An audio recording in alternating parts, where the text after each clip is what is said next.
Үткәннәрне искә төшерә торган урынга килеп эләккәч, вакыт тукталып калгандай диләр кайчак. Ә монда вакыт тукталмаган, монда үткән бүгенгегә җыйсыз гына ялгана. Шәкшәк музейын шәкшәкнеке генә яки музей гына дип һич әйтеп булмый. Экскурсовод, турист, экскурсия кебек сүзләр монда урынсыз. Кереп утырып кына торсаң да, күңелдә әллә нинди бер сагынычлы, сөенечле дулкын уяна да, тын гына, шык йөгергән сыман һәр күзәнәгеңә тарала башлый. Йортка төс биргән күпчелек әйберләр Хуҗабикәнең үзенең гаилә тарихыннан. Сөлгеләр мәсәлән.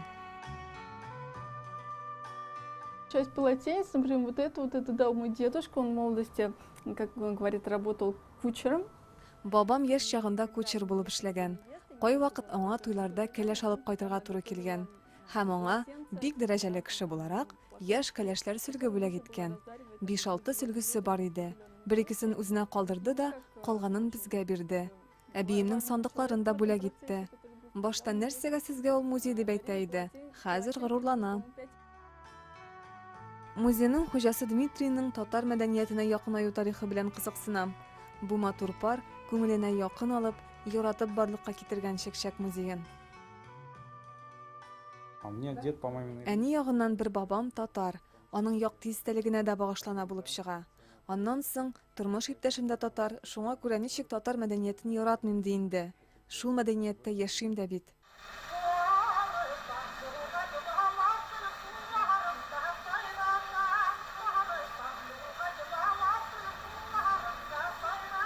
Бу безнең кунак бүлмәсе.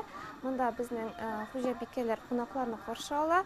Алар шәкшәк пешерү серләре турында сөйлиләр, татарларның яшәеше турында сөйлиләр, соңыннан тәмле чәй белән һәм тәм-том белән сөйлиләр. Шәкшәк белән, бавырсак белән һәм кактыш белән. Без монда чигәбез, пешерәбез, барлык шушында булган әйберләрне үз кулыбыз белән ясыйбыз. Моңарча кадәр мин эшчегә идем. Безнең директорларыбыз, алар безне шул юнәлешкә бастырдылар. Мин хәтта әбиемә кайтып шигәргә әйләнеп килдем. Соңыннан мине үзе Раушаниядә тамбур белән шигәргә өйрәтте. Хәзер барыбыз да менә әкренләп, кем кул яулыгы шигә, кем фартуклар шигә безнең. Шулай яшибез.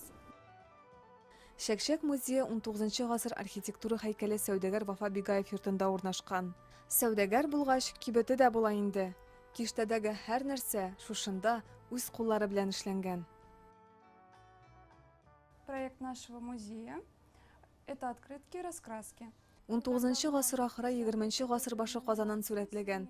Үзең буяп җибәрә ала торган открыткалар күптән түгел ел сувениры конкурсында җиңеп чыкты.